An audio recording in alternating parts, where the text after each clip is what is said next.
Salut bande de riders, aujourd'hui on se retrouve pour une attraction qui est pour moi la plus importante d'Europa Park, qui est vraiment ma préférée avec ses jeux de lumière impressionnants et sa bande son qui décoiffe. J'ai nommé...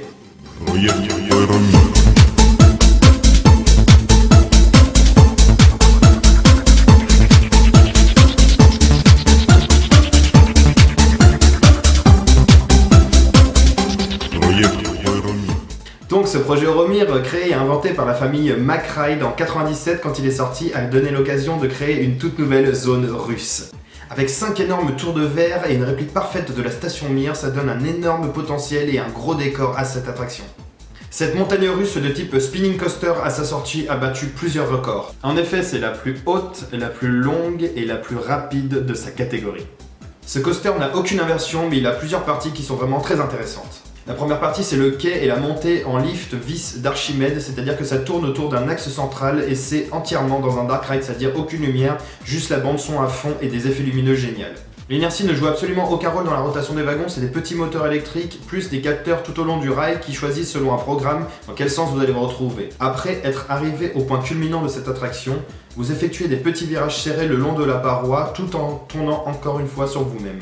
Et là, après les virages incessants et tournoyants, les wagons se bloquent et vous êtes prêts pour la first drop qui est de toute la hauteur du coaster.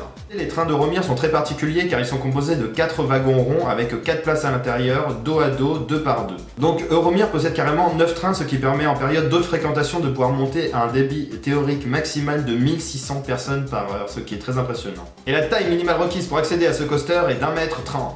Maintenant, je pense que vous êtes prêts à embarquer à bord de ces navettes circulaires qui, sur fond de musique techno, vous ramèneront dans les années 90. Русская космическая станция «Мир» находится в космосе 11 лет.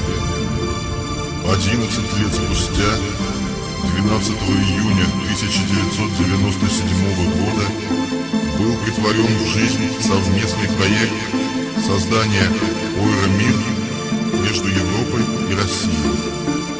Тем самым проект Euromir служит гарантом для успешного будущего интернационального сотрудничества и взаимопонимания между народами. Данная работа должна открыть новые пути для исследования космического пространства и изучения жизненных условий в космосе для людей будущего.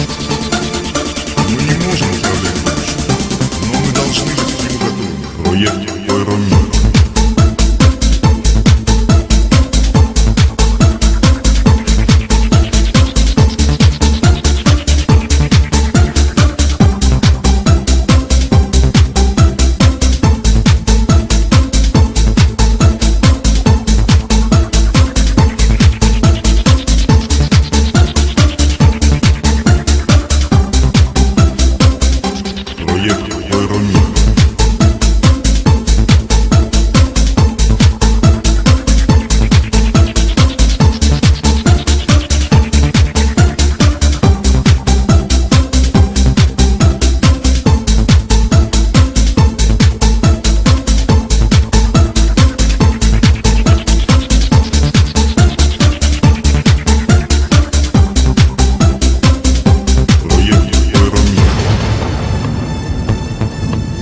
Управлять будущим, но мы должны быть к нему готовы.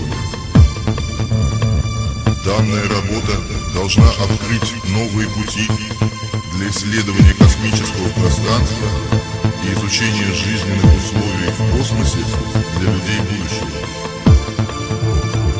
Мы не можем управлять будущим, но мы должны быть к нему готовы. Проект Euromir.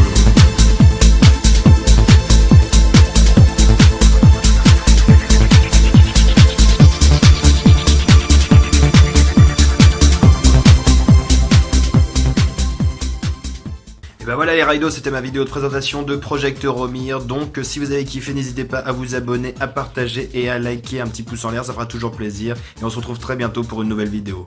Bye.